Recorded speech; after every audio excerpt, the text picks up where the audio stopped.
So today I'm sitting down with a man who just didn't wear the star, he earned it. A leader on and off the field, a Canadian powerhouse who made his mark in the NFL, the trenches with the Dallas Cowboys, and now he's rewriting the playbook for life after football. He's battled through injuries, captained in the locker room, and now he's turning vision into ventures. This episode isn't just for athletes, it's for anyone who knows the purpose doesn't stop when the crowd goes silent. Tyrone Crawford is here to talk about legacy, leadership, entrepreneurship, what it means to dominate life with the same intensity brought to the gridiron. So we've got topics here too as well with what's going on in the world from a faith and finance and a biblical perspective. Coming to you from the 7 Fear Squad, starting in 3, 2, 1. Let's go. Let's get this money. Those dollar bills getting this on alley. Let's get this money. One year better know I'm on it. What's cracking, everybody? My new smart guy, Matt Sapaula here, hailing to you from Dallas, Texas, and Tyrone Crawford. Welcome to the podcast, big dog. My man, that was an intro. That was definitely an intro. I love it. Well, I appreciate the intro from DeMarcus. Yeah. I got to meet you a couple Saturdays ago. Yeah, And big thanks to D-Law out there. Yeah, absolutely. You guys go back now, man. I mean, you guys go back to Boise State. Tell me about that, your first impressions on campus when DeMarc was there, and obviously he's on a recruiting trip. Yeah. He was a big recruit coming in from JUCO. I was a JUCO guy, and I thought I was going to host him, but he got hosted by a guy from Atlanta, one of our brothers, and yeah, I mean they had a good time. But I got to speak with him a little bit at the D-line meeting after the night before the game, after the nightly dinner, and he was in. You can't miss him. It's DeMarcus. He was in a huge purple jumpsuit from his JUCO. I think he had a chain on. But we got to talking, and as we're talking, I was thinking he would want to accept some advice from me, I guess, being at Boise already. Yeah. And no, I mean he straight up said to me, he's like, dude, I heard you're the guy. I want you to try this move tomorrow. And I'm like, you want me to try a move? And so this is a younger guy talking to an older guy. Yeah, but this is DeMarcus. Oh, I mean, if we talk any more about him, you'll see he came in as a rookie. Yeah. And I had to take care of him. Obviously, I made sure that there was nothing going on. In the NFL, he didn't have to do too much. But I mean, he was Coach D-Law from the get go. Coach D-Law. Yeah, Coach D-Law. Wow.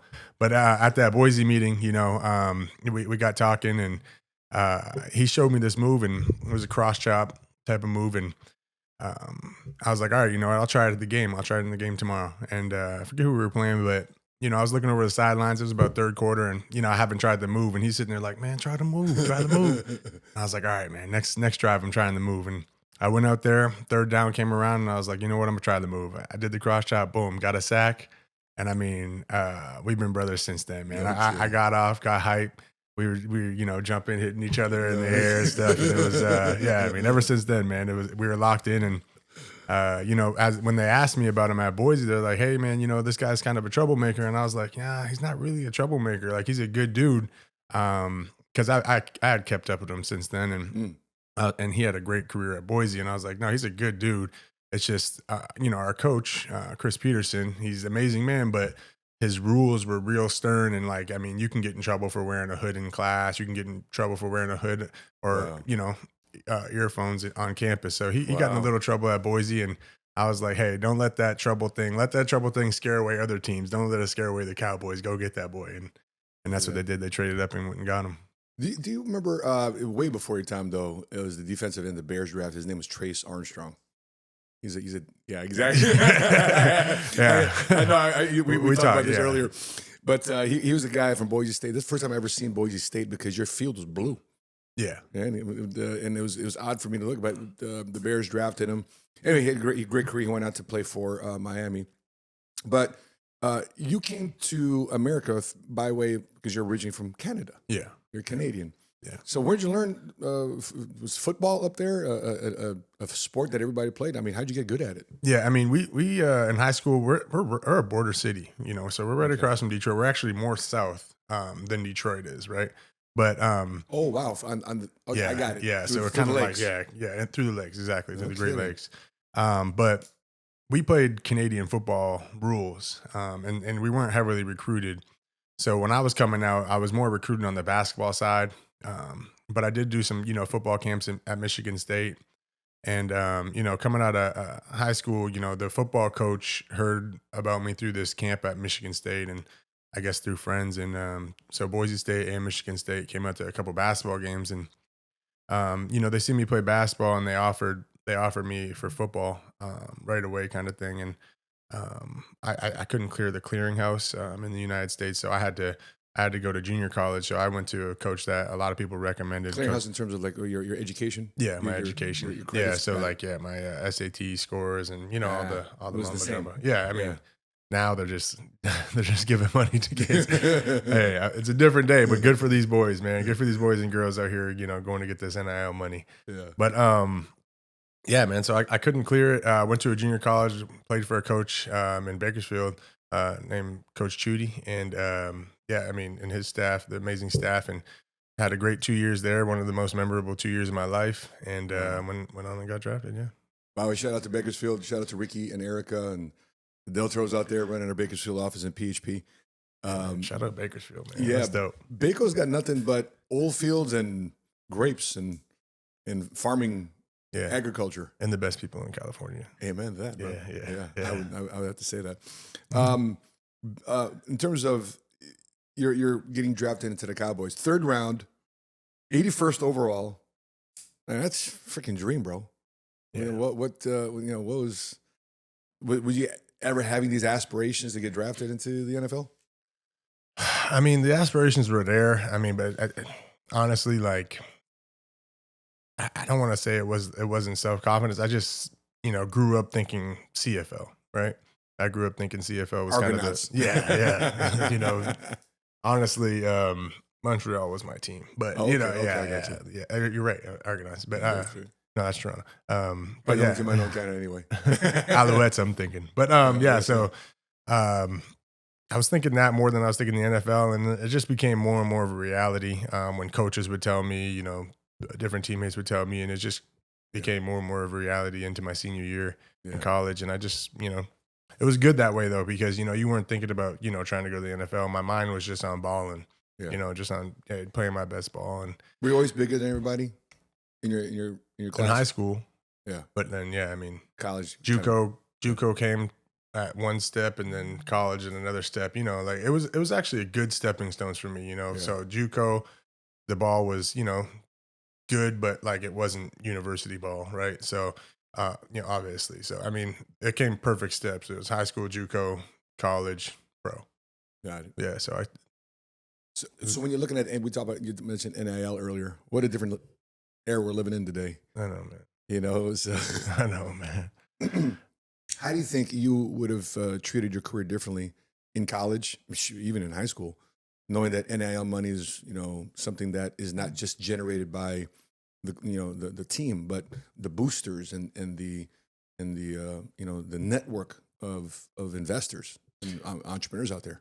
Yeah, I mean, I don't really know. I know that obviously, some of these boys are getting paid more in college than they may in the NFL.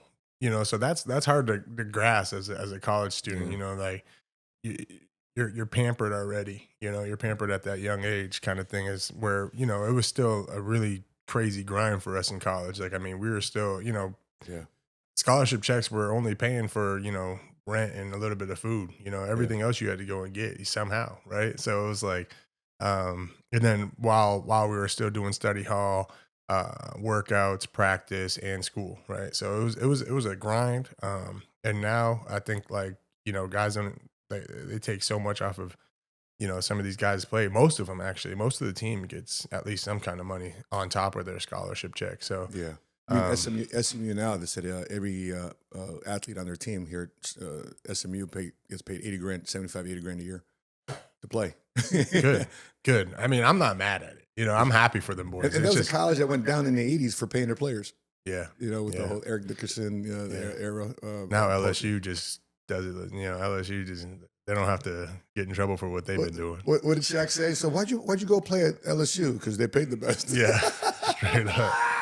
Man, I went down there. My wife went there, and I went down there, and them boys cruising every single kind of car, everybody's dream car them football players had. It was crazy. Bayou Bengals, man. And Bayou Bengals. Yeah. When you're looking at the NFL today, where the game is today, extremely popular game. Do you think the season is a little too long? I think they even think about extending the season even some more. Yeah, they're crazy. I mean, dude, for a lot of these guys, especially, after year 4, recovery time is insane. You're not really recovering by Sunday. You play Sunday. I mean, I'm not even talking about the Monday, Thursday games, but you play Sunday, you're not really recovering, especially with, an extremely intense practice, on Wednesday. You know what I mean? So I think what they're doing with that, it's obviously money driven, of course, but I mean, dude, the PA, has a good chance to step up here sometime in these next couple of years to, either put a halt.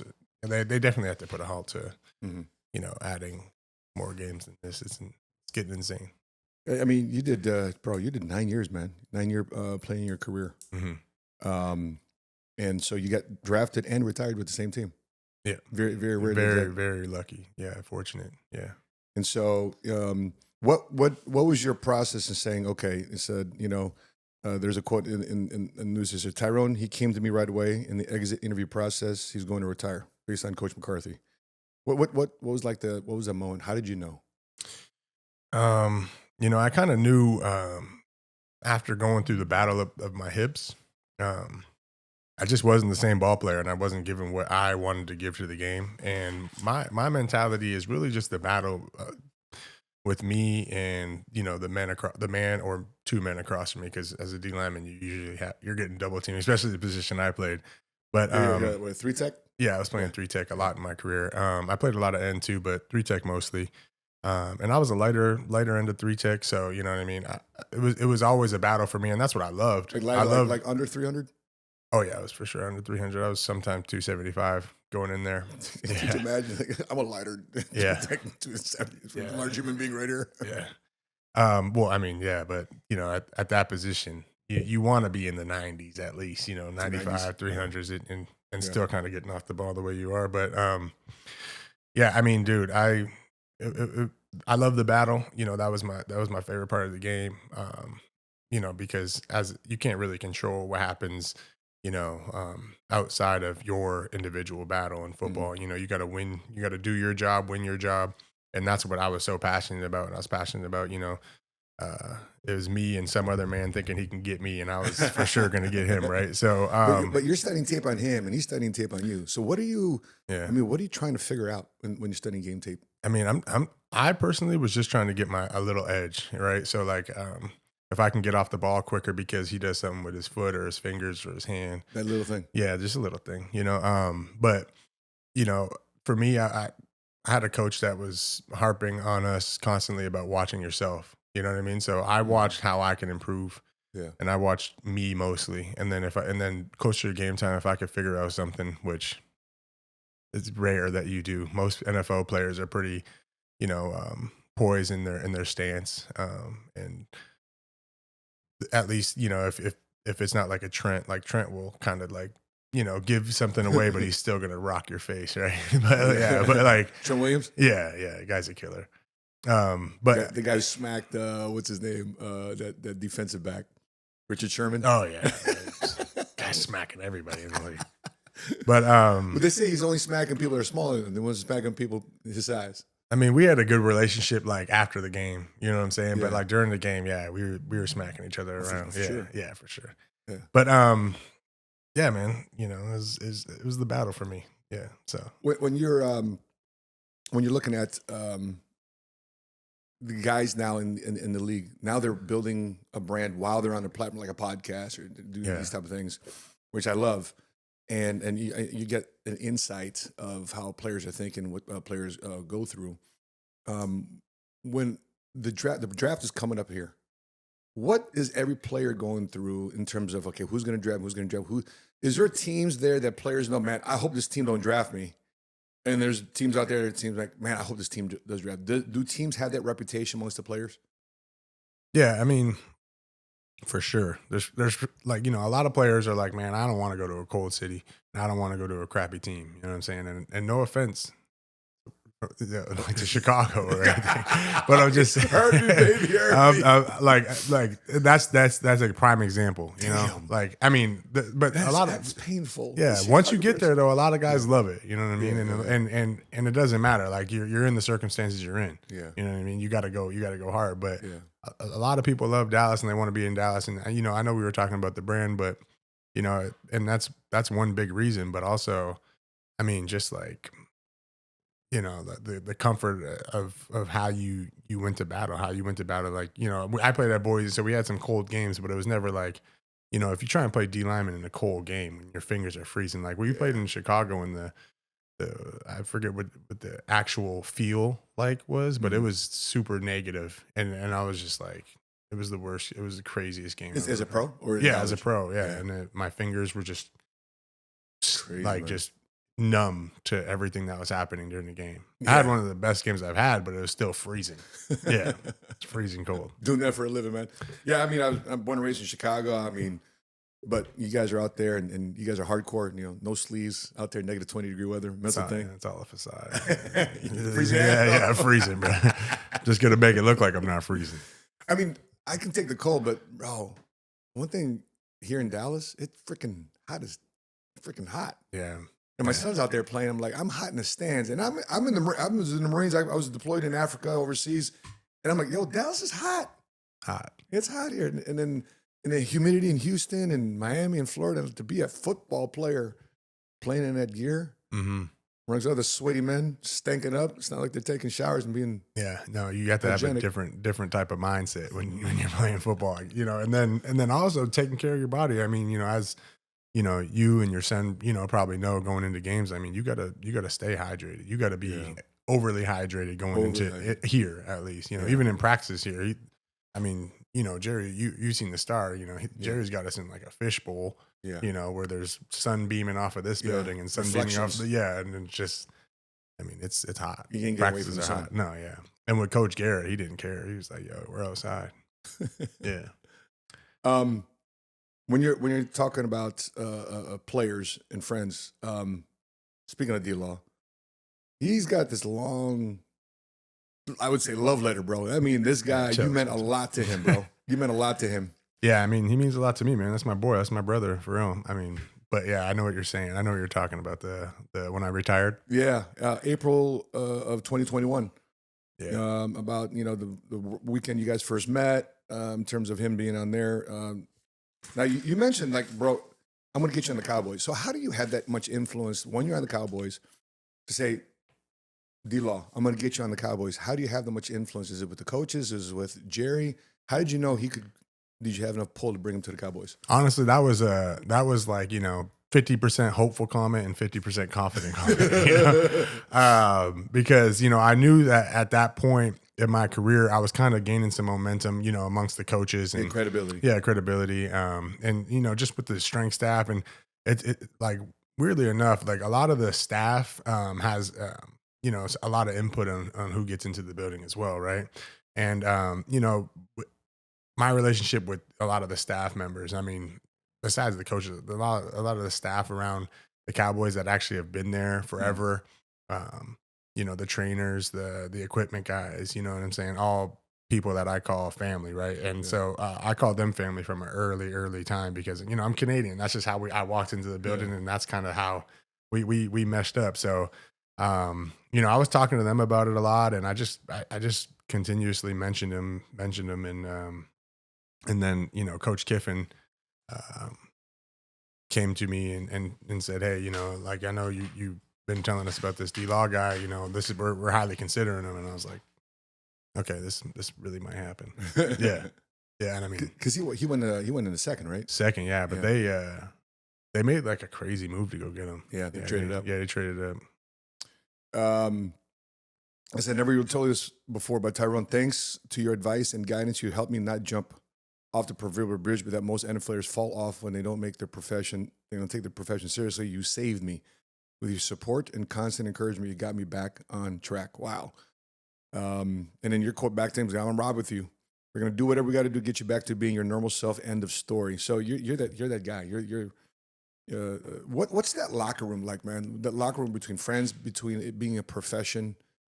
how do y'all blend that in the locker room? Your competition, poking at each other. Yet this is what we do for a living. How does that work between players at this level? Because for me, I can only understand it from a high school athlete wannabe, sitting on the sidelines perspective. Yeah. No, honestly, I mean, it gets sticky. There's guys Really? with different perspectives of how they handle, like different ways of how they handle that, right? And I can only speak on like how I handled it and what worked for me. Even though like I wasn't sure, I wasn't 100% sure that was gonna work, but what I did always was just work me against me. I wasn't worried about giving somebody else advice because I kind of so I had players and when I came in that would help me, but then I saw also players that wouldn't help me or try and steer me the wrong way. Really? Yeah, and I took it in and it was very recognizable to me. You know what I mean? So Wow. I didn't want to be that guy. I wanted to be a guy that hey, I'll offer you everything I got, but I'm still gonna work on me, and I'm still like I knew that no one was outworking me. I didn't care who it was, Yeah. right? So I had to outwork me from yesterday, right? And I'm still like that. Which I'm super thankful for. It's something God's I guess put on my heart to be like, and I'm super grateful for it. That's just kind of how I am. But yeah, man, it was a me against me thing, and I wasn't really worried about. It was more of a rewarding thing that I was able to offer assistance in any way, and I mean, and that's life, football. You know what I mean? What's your most brutal conditioning drill that you went through? That you, like as soon as they did the conditioning drill, like, oh man, we got to do this shit. It had to be in college. Which would be? It was do you know the 300-yard shuttle? I do. Yeah, so we had to do that twice. 300. Oh, I'm talking about the So- 300 yard so- on the track. No, so this is we had to go 50 back, 50 back, 50 back. That type of shuttle. No, like a okay, suicide. yeah. It was like a suicide, but I think we had to do it like 3 times, and it was all timed. So everything was timed. And I I'm not the type to give up, but I did it with I was a guy that came in from JUCO, so they were kind of like, hey, you're going with all these redshirt freshmen and all these other guys, but because you haven't done it yet, and like so all my guys that I was hanging out with were kind of like on the sidelines, like they already did it and stuff like that.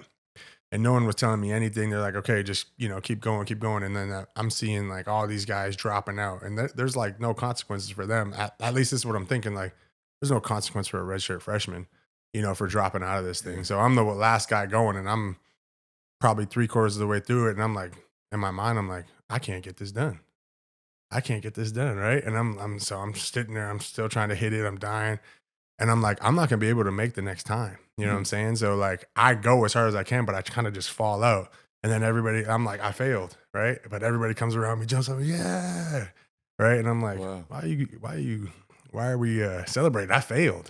And they were like, no, bro, we just wanted to see how far you would go. Wow. Yeah. So it was like, Really? I passed. Yeah, I passed. Yeah. They were like, you went far, so don't worry about it. I was like, all right, good. But that was a setup. Yeah, it was all a setup. But like even my boys didn't tell me, which was crazy. Like I went to Boise because one of my best friends went to Boise, and he didn't even tell me. It's crazy. I was like, I don't even know if I could trust Dude, you I anymore. like fam. that. Reminds me of that movie, Facing the Giants. That's a Christian movie. He puts a blindfold on. He goes, hey, I want you to get on your back and put the player on your back. I want you to bear crawl. Oh, I've seen that. Yeah. That scene, right? Yeah. I've seen And it. I want you to give me your very best. Yeah. Get to the 50-yard line. Can you do the 50, right? And He what doesn't happened? look up. He Yeah. doesn't look up. The next thing you know, he ends up on the other side completely. I got to be there already. But the thing is, if they told you what you had to do, you probably wouldn't do it. Nah, yeah. I would have stopped. I would have stopped like, probably 5 or 6 reps ago. So what's that identity like for you? Okay, you wore the star, you retired, you're not playing anymore. Because a lot of military guys would go through that type of stuff where we were in uniform, we were respected, we're on base, we're in charge of men, we're amongst men, and now you got to find out who you are again. You got to start from the bottom of something. What's that transition like for a professional football player? It's the same. I think it's hard. It's hard at times for sure. But it's a challenge that I wasn't, blind. I knew I was going to have to face this challenge. Like even in my career, I knew that this, football does not last even close to forever. Right. So, and I didn't want it to, I wanted to see what I can do outside of the game that I've been playing my whole life. Right. And, unfortunately, I would have started, if I knew what I know now, I would have started and had some kind of time set aside to work on stuff like this, like the stuff that I'm doing now. I would have worked on stuff like this, even if it led nowhere. It would have helped me like gain the knowledge of what I need to do, like setting up emails, domain, all While you're these. still playing. Yeah, while I was still playing, because I mean, dude, that's just one regret I have, right? But yeah, the transition is tough. It's tough for everybody, but we're all getting through it, and it's a lovely journey. It's just it's just kind of crazy because it's kind of like you're like you said, you're starting all over again. I gotcha. When we're talking about you being Canadian, how does Canada, like what's going on with terrorists right now, and and all the people firing back and forth? What is it about Canada that Americans don't understand? I think that's a broad question because there's so many. From let's say from a but like business or economic a business. standpoint. Yeah, okay. Well,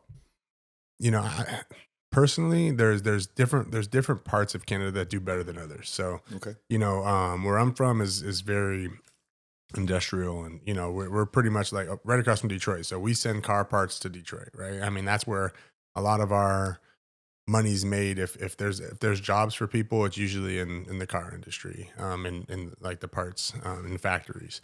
But yeah, like I mean, there's places in Canada that do really well with oil, and different industries everywhere. I think like where there's misunderstanding is that like Canada needs the US, and there's like there is one thing we do need y'all for, and it's it's protection for sure. You know what I'm saying? But I don't think that financially it's necessarily needed. But when Trump makes jokes about things like you said, hey, Canada's ours pretty much. It wouldn't hurt, like you guys, like in America, that you guys just do such a good job of, I mean, I guess you don't see a lot of struggle when it comes to like industries growing. And in Canada, we're kind of been at a stalemate since, at least I was a kid. And there's not like, I don't see growth, at least where I'm from, you know what I mean? But there are areas in the country that are that are growing huge, like Vancouver. How did you look at money growing up as a kid, growing up in Canada? I think I fell into the same kind of thing, like, hey, you go work, save, have a little bit of a savings account. I didn't think about money working for you in a way. I didn't think about how you can, save to a point to where it eventually can. I didn't think about money like how I think about it now. Interesting. But like again, we were in a city where you go and work. Yeah, blue collar for sure.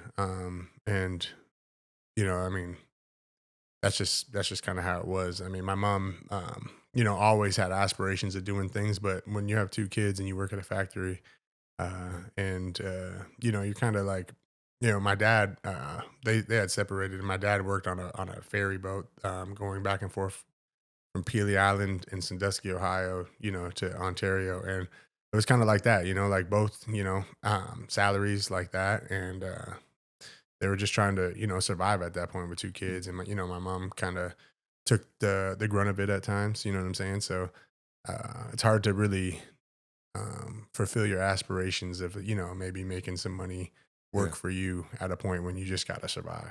Well, let's talk about that.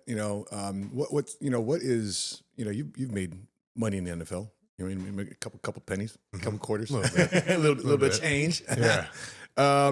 What's the biggest money move that you wish you made when you got your first paychecks? Oh man, so many things. Is that right? Okay. Well, I mean, dude, like obviously the obvious things, like, hey, I wish I would have bought this plot of land.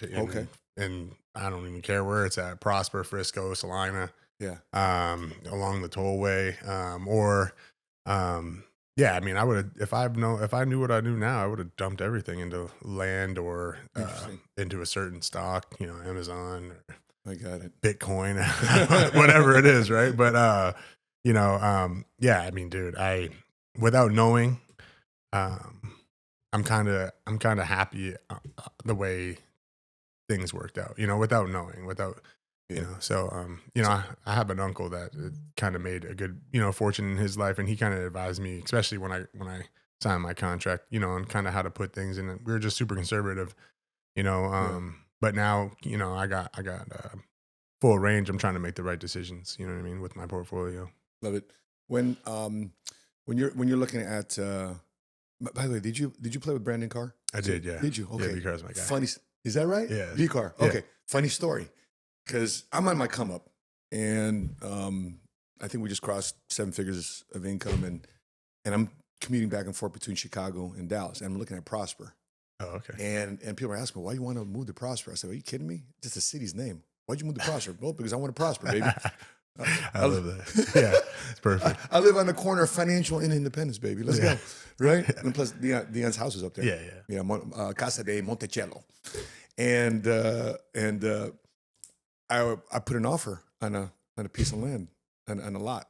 Yeah. And I got told by the realtor we got outbid. I said, who outbid? I said, we got to, go higher. We 5 back. I said, man, I'm good. I'm tapped. He goes, yeah, you lost to Brandon Carr. I love it. I'm like, okay, I know I'm going somewhere now positively because I'm losing biz now to former athlete or professional athletes. B Carr at that, B Carr he was like, one of the, I don't know, he was the first $50 million corner at the, really, I think, wow. something like that. Yeah, he was, No kidding. Yeah, he made some kind of record happen, or a free agency Do number. you players talk about what you guys had, or do you guys kind of know each other's contract? I mean, dude, you sign your contract, you have to pretty much get up in front of the team and announce every single penny. Oh, is that? Yeah. Yeah, they make it funny. Yeah, I signed my contract, and the first thing Jayden Witten's like, "Big money, big money's walking in. Let's hear it." So like it was over with from there. I had to tell everybody. I love it. Yeah, that's cool. Is there any pressure that you guys have to spend on something? You hear these rookie dinners, and the rookie have to come out and shell out, and they're taking a hit for doing because they're rookies. It's kind of like financial hazing, right? Yeah. But is there anything? Does that stuff go on? That's a big pressure, but I mean, just life pressures, when you, again, like the first signing bonus I got, it was it was 10, right? So I was thinking like, holy crap, 10's about to, hit my account. And then, obviously you see it when it does, and you're like, wait, where's the 10 at? So you see all the taxes that, wow. You see taxes, agent fees, all that stuff come out right away. And you're like, okay, now we got this. I'm still happy. Right. It's just little things that you're ignorant about that, you just got to make happen at the beginning. And then, Tommy Harris said, whatever they're paying you, just look at half of it. Absolutely. Yeah. Really? Especially for me, because I wasn't a resident of anywhere at the time. Wow. So Canada took their little portion too. Jeez. Yeah. Wonderful. Oh yeah. I love Canada. Got my American citizenship now. I'm good. So if you're an athlete, it's, I know at the rookie symposium, they give you guys good guidance and advice and classes about money, but it's up to you to really build your own team and to find your advisors, and find your agents that's going to help you do that.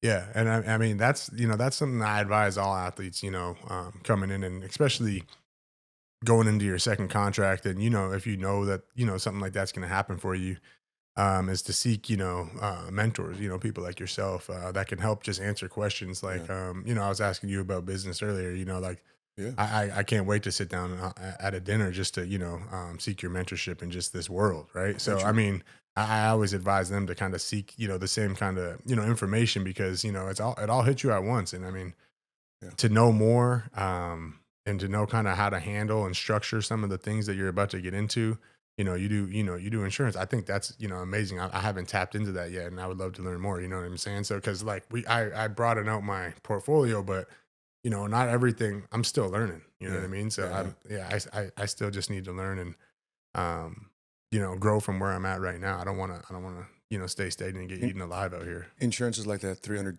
shuttle. You got to do. I like it. You hate to do it, but you got to do it Absolutely. because that's going to build the foundation to everything that you're going to build. I love that. You can be financially conditioned. So, what's some of the biggest mistakes you in general or you saw of a player make with money? where do we start? Huh? Yeah, I mean, I've seen someone blow it all right away. Like not like blow it all right away, but like in a blink of an eye, dude. 2 years, it was something really, really, really big was gone. You know what I mean? And it's just kind of, was it a girlfriend? Was it an investment? Was it? well, honestly, just like like ignorance. You know what I mean? Like it's just gonna come forever. Like it's gonna be there. And just cars, houses. Not knowing what's coming with the house, not knowing what's coming with buying your mom a house and your dad a house, not knowing what's coming with buying them all a car. Yeah. And furnishing everything and the insurance that comes every year. The And maintenance behind it, all those things add up. And when you're flying all your homies out to the same vacations you're going to, you look down and you're like, oh crap, I'm not in a good space. And then, something happens in your main investment, which is football. And then now you're stuck in a bad situation. You know what I mean? And it's like, I love the conservative approach and, the answer no, cause It's not a freedom. yeah. And honestly, I love it when like a player gets a second contract, but got his lesson learned in his first. Yeah. You know what I'm saying? Like kind of like me. I spent my rookie year. I made, I don't even know what it was some 400,000 or something like that, and I spent like 60 on tickets For friends and family. and then that's not even like what I gifted friends and family outside of my mom and my brother. You know what I'm saying? Tickets aren't free for players. No, there's two, but Two tickets. 2 tickets, yeah. Wow. Yeah. Wow. So I mean, yeah, I got the ticket bill at the end of the year. You're not the ones even putting knowing. the people in the stadium. And tickets aren't free for you.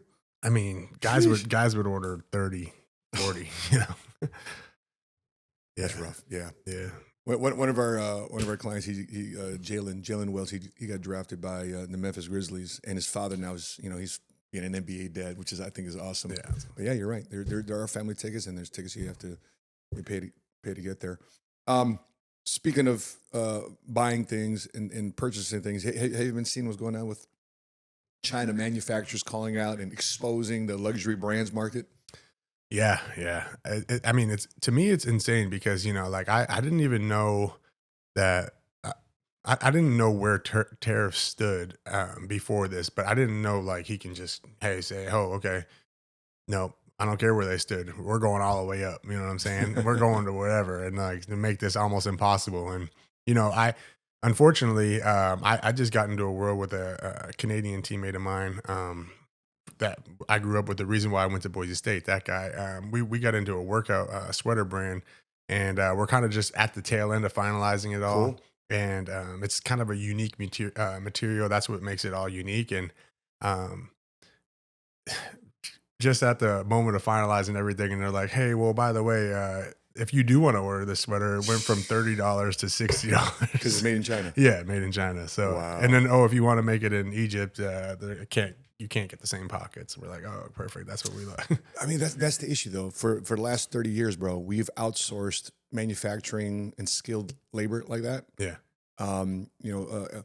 Tim Cook, the Apple CEO, he said people think that it's cheap labor. No, it's not cheap labor anymore. It's skilled labor, skilled artisans, skilled, handmade bags that is supposed to be Italian made. But the only thing that's Italian made is they're just slapping the logo on the Italian bag, which is actually 80% made in China. Yeah. They just ship it to Italy. Yeah. Just to say they can legally say it's now in an Italian bag. Yeah. We've been bamboozled out here a lot. But I mean, Ocho Cinco's long said, man, listen, man, I buy all my gear at Claire's. Yeah. I wear fake stuff. Yeah. Prime time, when we interviewed Coach Prime, he's like, listen, the whole prime time is a facade because that was a facade I put up, a persona. Yeah. To bring, highlight to raise the awareness of the position, so therefore he can become, Yeah. I mean, brilliant, dude. Yeah, revolutionize the cornerback position, not only how it was played, but also how it was paid. Yeah. I mean, this guy was thinking so far in the future. Exactly. Blessed, anointed, man. And so when you're paying for these things, do you think that there's also an exposure? For me, what exposed to me, I want your opinion on this. supposed to be how much we all pay for a brand for the perception to, the way I look at it, it's the perception to, oh, you're wearing Gucci. Oh, you got Hermes. Oh, you got Versace. Oh, you got Louis. Oh, right. Mhm. The companies out there in the multicultural community that makes the most amount of money off our community is one of them is LVMH, Louis Vuitton, Moet Hennessy. Right. We like drinking some Moet. Yeah. We like drinking some Hennessy. We like wearing some Louis Vuitton, but Yeah. it's owned by a French company. You know, your distant uncles. Yeah. Distant. So, is there something to be said there about the exposure of what people pay for just to have the perception to be saying, I'm wearing Louis?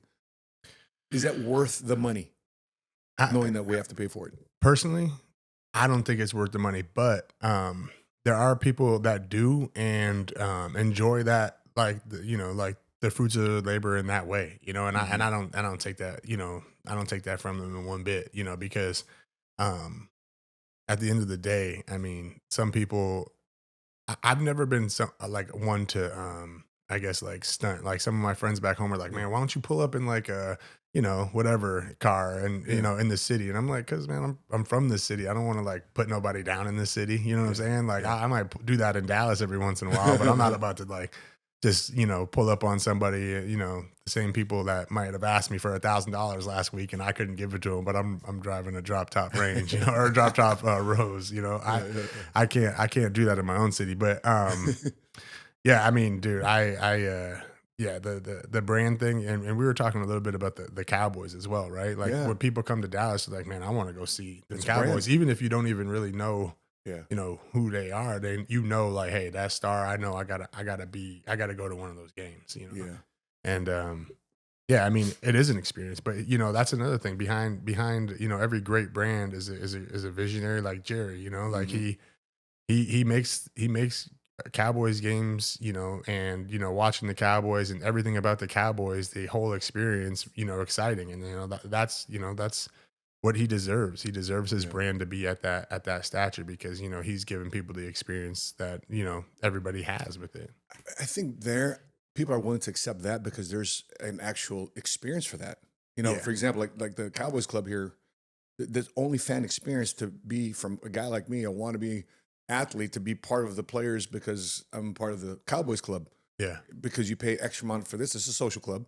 But if you pay this, it gets you access, gets you insight, gets you a different experience than just walking around the star. Yeah. Right. Yeah. But at least there's some form of experience there. But what's the experience of a bag or even say a watch that it cost, a tenth of what they're selling it for? Yeah. And then being exposed just to make us feel better.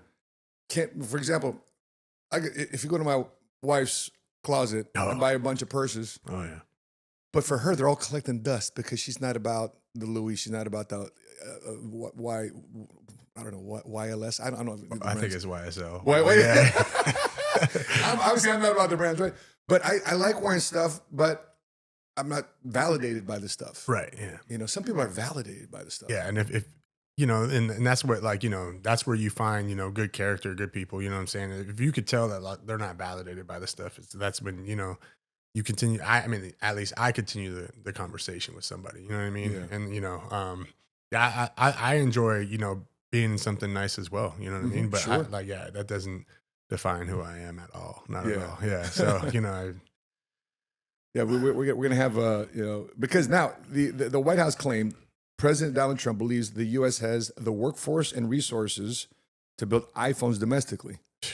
But analysts argue an American-made iPhone 16 Pro, currently $1,200, could cost 25% more at roughly $1,500 due to labor costs alone, with the shift to 10% of Apple's supply chain now coming to America. Currently over 80% now is in China. Yeah, I mean, it makes sense. I don't know where Trump sees that, because I mean, at the end of the day, like, no, people aren't working for pennies here. Like, I mean, minimum wage is going to continue to go up. Yeah. And then like think about the reset of just having to teach people how, like, it's going to slow everything down. You know what I mean? It's going to slow everything down greatly until everybody gets that. But even like battery plants for Tesla and stuff like that, people just don't want to work for what's offered. You Yeah. know, I mean, Well, it's challenges. Speaking of that, challenges include a lack of skilled U.S. workers. Tim Cook noted in 2017 that a meeting of tooling engineers in China could fill multiple football fields. So if you put all of them together, they can fill multiple football fields. Unlike in the U.S., and higher labor costs, with Bank of America's Wamsi Mohan estimating $200 per iPhone for U.S. assembly versus $40 assembling the same phone in China, where Foxconn hires workers at $3.63 per hour compared to California's $16.50 minimum wage. So the internal cost. So do you think we've done a bad job of offshoring skilled labor? Now right now, we're like, what's our skilled labor? There's no skilled labor. no, yeah, no. There's no skilled labor in America. Yeah, and I mean, you know, a lot of people, I think, you know, are in the same kind of mindset. I mean, like where social media and, you know, everything's kind of got people's minds is that, you know, they can everyone can be entrepreneurs, and I mean, maybe, you know what I'm saying, but running a business is hard, as you know, right? Sure. I mean, Sure. It takes your own labor. It takes your own time and a lot of time. You know, a lot of people don't want to give that. They still have their hobbies and, you know, the things that, you know, they want to do. And they just, you know, like their perception of what is, and it's off, I think. And yeah, I mean, dude, the laborers here, even in this business, you know, like to try and hire somebody from here, to, you know, come out and make $20 to $25 an hour in construction. Yeah, in construction, to help us lay turf, or help us, you know, pour cement, or, you know, even do sod. You know, sometimes, you know, we're out there and, you know, guys, you know, have some sort of excuse, or we can't find enough laborers, and then we're out there ourselves. You know what I'm saying? Wow. But I'm with that. You know, I was raised by a mother that will get down whenever she needs to get down, right? Yeah, So yeah. me and my brother, hey, we're with it. We're getting down whenever we need to get down too. So Americans consumers face new tariff surcharges on receipts, with Alexandra Fine of Dame, a sexual wellness firm, telling the Wall Street Journal about her $5 Trump tariff surcharge add-on, saying it doesn't cover the full cost, not even close, but it felt better than pretending everything's fine. So you have a sexual wellness firm adding a Trump tariff surcharge. They know they have tariffs for teaching people about sexual wellness, man. What are you importing? Unless you're importing goods, And toys. Most likely. Despite President Trump's 90-day tariff pause, China's 125% duty against Beijing's 84% on U.S. goods hits industries like clothing and auto manufacturing, per reports of flat fees or percentage-based charges. So, are you as a business owner, are you having to adjust in terms of what you pay people, personnel, because of are you having to pay more because you have less? Maybe, you know, the whole immigration thing has scared off a lot of immigrants that would have normally taken those jobs. How is it impacting your business and construction? So we're trying to do it the right way, as far as like who we hire. So I mean, we're trying to only hire people that are legal, because, you know, that have documents, because of, you know, again, we want to do this, we want to build this, but we don't want to be in this forever, right? So we want to make sure that, you know, who's with the company and who grows with the company, as part of the entire package. So like me, my brother, you know, at the head of the company, and then everybody that's underneath this. If we ever sell, you know, hey, we'll sell, we'll run this company for a couple more years, but, you know, listen, we're gonna take our team, we're gonna figure out how we can train people to replace our team, but everybody here doesn't have you got us for 2 to 3 to 5 more years, because you know, there's no legal issues that will ever happen with any of these guys, unless, you know, they'd be idiots. Yeah. But, you know, like, other than that, you know, I think that's something huge that a lot of people look for. And I mean, at least, you know, from the people we were advised from in this business, you know, that was something super important. And yeah, so, I mean, we just take that, you know, and we try and take that very serious. Love it. Young woman, you're a girl dad. Mm-hmm. 4 babies. 4 sweeties. Woo! Yeah. So young women are cutting back on spending, with Miranda McClellan saying, I'm trying to shop in my own closet. After skipping manicures and dyeing her own clothes to save money, she expressed frustration, saying, the rules of the game have changed. I was told if I got a big corporate job, I would have financial security and healthcare that could take care of everything, and I could retire with a big 401k. Iron Briscoe, facing economic instability, canceled subscriptions and said, things feel a lot tighter now. After layoff, she turned to Chat GPT for therapy. Explaining therapy is expensive. No one has an extra $200 to talk to a therapist anymore. Reflecting a broader trend where women's general merchandise spending dropped 1% by February based on what's going on. So you're a girl, Dad. Yeah. You know, are there any areas, because you know they're living in his bubble? Dad was this, and right? Yeah, So yeah. is there certain values and principles and financial things you're teaching your daughters in the household? Man, listen, yes, there are principles that I have, but I know I'm not perfect. And again, and this is an area where, along with our dinner or our coffee, whatever we do, when we sit down, I would love, also to get your advice because, there's things that I just don't know. And like, I know Yeah.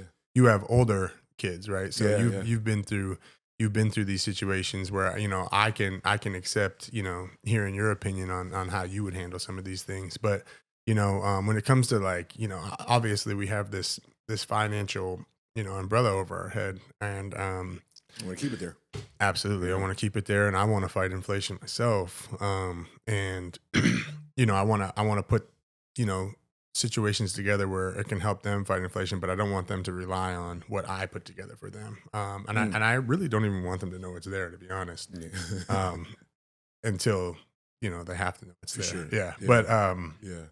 so like for me, I think that isn't, important that women don't think that it's just, women and men don't think it's just, hey, we can go out and spend these things. Like, think about the things you're buying, think about, exactly what we were talking about, like the brand, like versus another brand. And is it really different? Yeah. You know what I mean? And just ways you can save money and how you can and grow your wealth and protect against, the inflationary jumps that we've had, in these last couple of years. And just, I mean, because, it's important. I think finance is important. And, obviously people are always like, oh, it's not all about money, but, in this world that we live in, It's pretty damn important. yeah. Yeah. I mean, it's like, you would hate to say that. And of course, like you want to live a great, life and, happy life with your family and everything. But, a lot of that comfortability comes from, the way you handle your finances and the way you handle, even if, you're making money or you have a job, you're working for somebody, it's important how you, manage that money that you're making. We live in Frisco, Yeah. and a couple weeks ago, our city was rocked, sadly, at a high school track meet. Yeah. And the stabbing of Austin Metcalf, a junior at Memorial High School, right down the street from us, was fatally stabbed by 17-year-old Carmelo Anthony. Now, I've never commented on it. When it first happened, I was not commenting, but it's become this national attention, this national news. Like our city is now in national news, national attention because of the stabbing. And we love our city. We love this great state. And to see this issue between Austin was a twin boy, and Carmelo was the one who stabbed him, black. Yeah. Has become a black and white issue. Yeah. Versus what's right and wrong. Now you're like my wife. You're a hybrid, right? Yeah, you're, hybrid. You're half black, half white. How does a man like you, when you see stuff like this, how do you process this on your own? Did you internalize this? Going with the experience you've had, black side of your family, white side of your family. How do you read this situation? Yeah, I mean, a lot of people, would come to me and be like, "Hey, you're black," you know what I'm saying? And I'm like, yeah, okay, I'm black, but I'm mixed, I do have a white side of my family. I have a white grandma who I love very much. I had a black granny who I love very much. My mom's black, So, don't get it confused. Like, I'm not gonna, pick one side because, you think it's right. I'm gonna say, I'm most of the time gonna say what's right, or I'm not gonna say nothing at all. I'll keep it to myself because, I know it'll, hurt some feelings, ruffle some feathers. And I'm not a big ruffle feather guy. I'm about energy and protecting mine. So, for this to become a black and white thing is absurd to me. But, also, at the end of the day, it's someone died, right? And whether that's from bullying, or however it came about, someone died, and that person's family is going to be affected forever. And, I think about me as a father, I'd hate Yep. for that to happen to my kid and, in any way, no matter, what they did. Yep. The incident overview is that altercation began when Anthony sat under a tent designated for Memorial High School athletes during a rain delay. Metcalf asked Anthony to move, leading to a verbal exchange. Witnesses stated that Anthony warned Metcalf not to touch him, saying, "Touch me and see what happens." When Metcalf attempted to physically prompt Anthony to leave, Anthony allegedly retrieved a knife from his backpack and stabbed Metcalf in the chest. Metcalf succumbed to his injuries despite immediate medical attention, dying in the arms of his twin brother, Hunter. Anthony was arrested at the scene and charged with first-degree murder. Upon arrest, he reportedly admitted to the stabbing, saying, I'm not alleged. I did it. In question whether his actions could be considered self-defense. Initially, a $1 million bond was set. A later judge reduced it to $250,000, citing Anthony's age, lack of criminal history, and community ties. Carmelo's got a good family. Young black man raised by mom and dad. And in our community response, deeply hurt by this. Austin Metcalf was remembered as a dedicated student athlete, MVP of his football team, a 4.0 GPA. His funeral was held on April 12th. A GoFundMe campaign was also raised to honor his memory. This morning, he was released. Carmelo was released on house arrest on bond for a first-degree murder that he admitted he did. Yeah, I mean, like if I'm the parents, I'm devastated, right? If you're anybody in the family, you're devastated. But at the end of the day, again, I must not know enough about this situation to really have a whole grasp on this, because that seems crazy. Yeah, I mean, we've all been pushed around, shoved around in school. Yeah, we've been bullied. But to defend. Listen, the part I don't like is defending him just because he's black, or defending him because he's white. I just don't like that. It's so divisive. Yeah. At the end of the day, a young man's lost, another young man's in jail, and I think today's, if I continue to unpack it, has the youth today, have we, or us as America today, failed in our ability to communicate? Because many classes today, even in college, are offering classes to teach their students how to make phone calls. Because the last thing they do on these phones, is actually use the phone feature. That's serious. Oh wow! They're nervous, bro. They're nervous. They don't know how to make phone calls. They're teaching them how to make a phone call. They don't even want to set up a doctor's appointment. You know what's crazy? It's only going to get worse. Yeah. Especially the glasses. Yeah, and all this crazy stuff. I mean, look at what this article says. She's having a counseling session through ChatGPT. Yeah. Her friend's in AI. Yeah. So. I mean, listen, I'm not going to say I'm not a user. Bro, I love me some ChatGPT, of course. I'm definitely a user. I just don't know if I would use it for counseling, but I'm saying it's absurd. And as far as the black and white thing, I mean,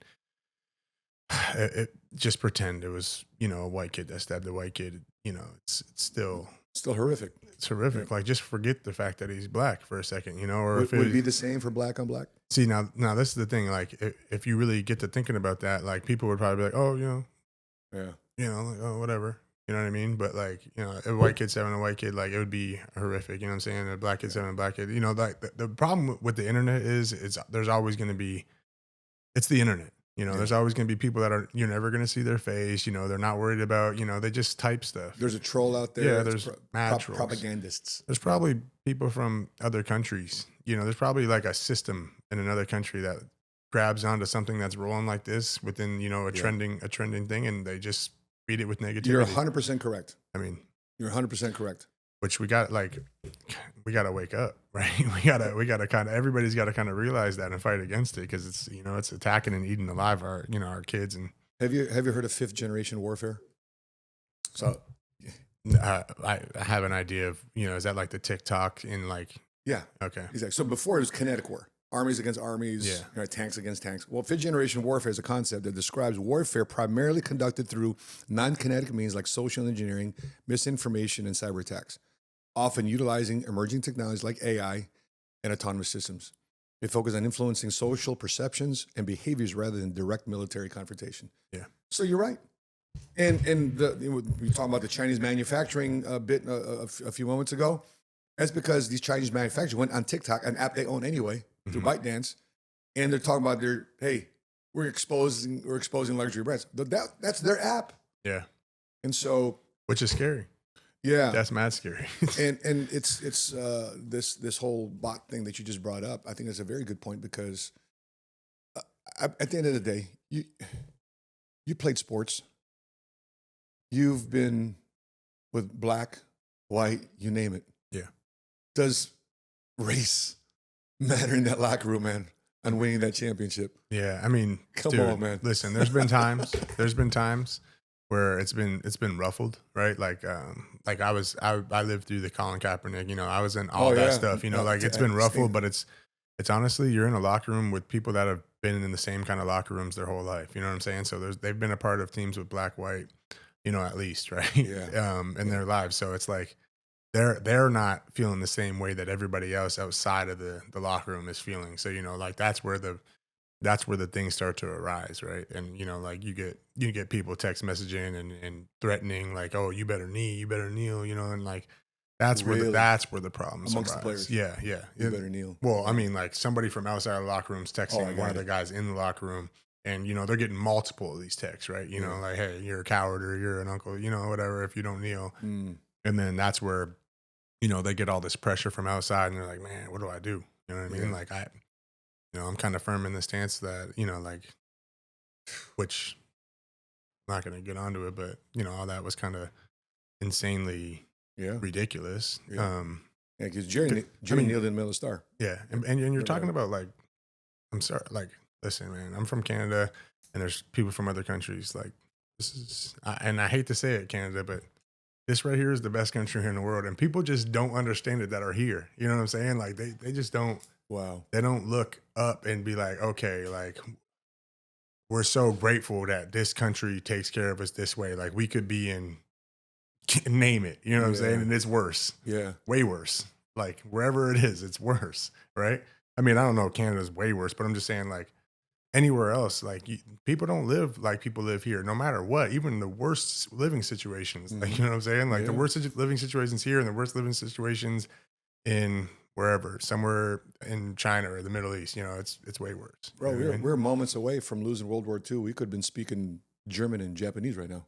Absolutely. Yeah. And that's the thing. Yeah. Like with the warfare that you're talking about, like nothing ain't happening over here. Like as far as like military, like the whole country's armed, you know, so that's not a worry. It's these types of worries that, you know what I mean? Like, yeah. And it could be these catfish, looks like a black woman, but it's really some psyop. Absolutely. Behind it. It could be some black man, it could be some white man, right? It could be anybody. Yeah. But we take it, oh, you know, Tom Smith from Chicago said this, and he looks like me. No, that's a fake account. Fake. All of them. And there's like 50 of them from each person from a computer in some other country. Yeah, they're running 50 each. Have you seen those walls where the cell phones are on there? Yeah.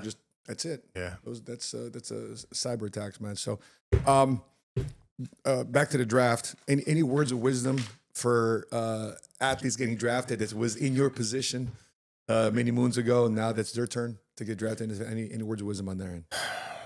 I mean, you know, obviously enjoy the process because this process kind of flies by, you know, and, you know, immediately you're drafted. It's lovely, boom, boom, boom, but you got to get to work. And, you know, that's not something I can give advice for because that's just going to happen. You know what I mean? But what I will say is, you know, stay humble and stay hardworking. Continue to get better, continue to learn, seek advisement from, you know, older players if they're, and always keep your eyes open for, you know, the ones that are trying to help and the ones that are trying to hurt.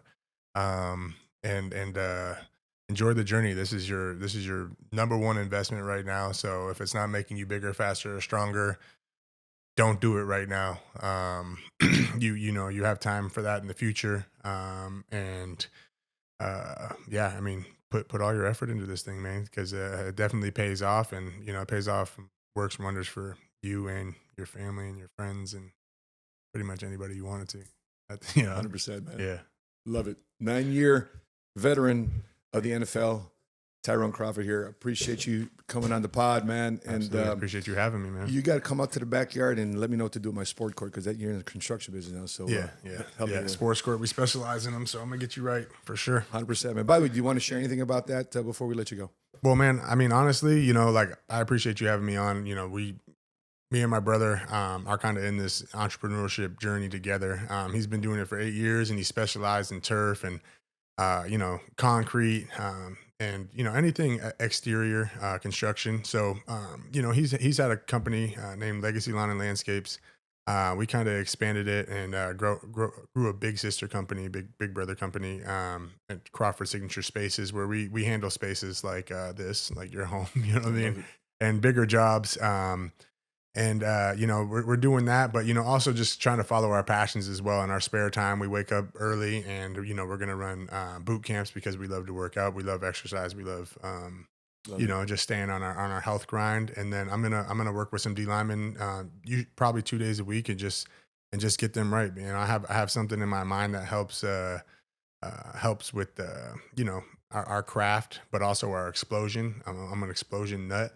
So, you know, I'm going to work with athletes on their explosion, but I'm also going to work with D linemen on our craft. And it's a system that I've been working on. I know it works, and I can't wait to, you know, coach these young athletes up.